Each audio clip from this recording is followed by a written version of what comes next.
दोस्तों आज केवल और केवल बात होगी बिहार के लाल वैभव सूर्यवंशी की।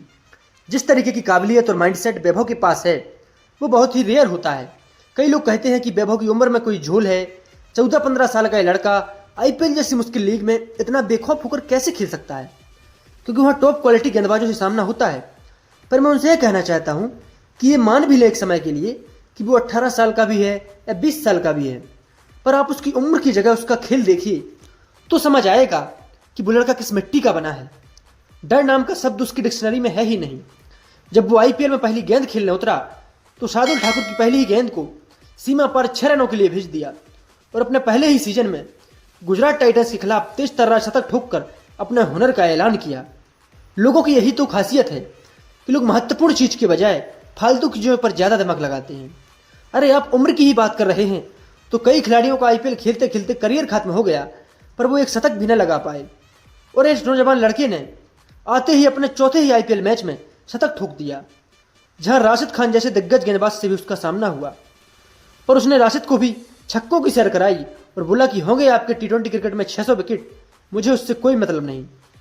वैभव को जो चीज खास बनाती है वो है उसका अंदाज, और वो कोई लप्पेबाज नहीं है, वो एक प्रॉपर बैट्समैन है।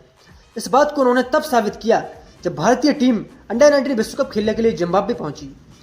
इंग्लैंड के सामने फाइनल जैसे हाई प्रेशर गेम में वैभव सूर्यवंशी ने 80 गेंदों पर 175 रनों की एक ऐसी ताबड़तोड़ पारी खेली कि भारत 411 रनों का विशाल का स्कोर बनाने में कामयाब हो सका और भारत ने मैच आसानी से जीत लिया। वैभव ने 175 रनों की इस पारी में 15 चौके और 15 छक्के लगाए, जो दिखाता है कि इस खिलाड़ी में क्या काबिलियत है। इस मैच को जीतकर भारत ने एक और अंडर 19 विश्व कप अपने नाम किया। मैं यह नहीं कह रहा कि ये खिलाड़ी क्रिकेट की दुनिया पर राज करेगा या बहुत महान बल्लेबाज बनेगा, क्योंकि पृथ्वी शॉ का बेस्ट एग्जाम्पल हमारे सामने है।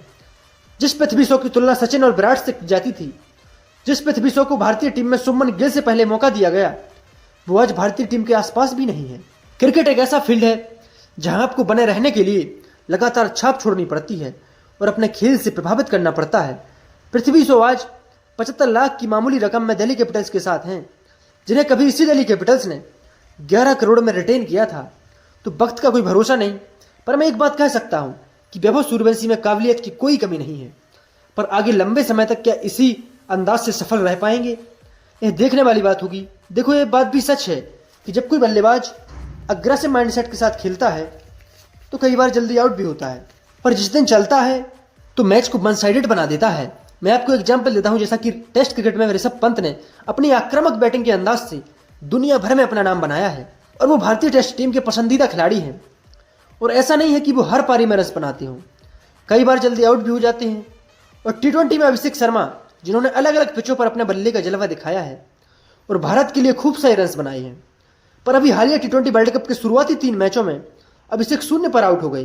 पर फाइनल में अभिषेक ने न्यूजीलैंड के खिलाफ मात्र 18 गेंदों में अर्धशतक जड़ दिया और टीम को एक तेज शुरुआत दे दी।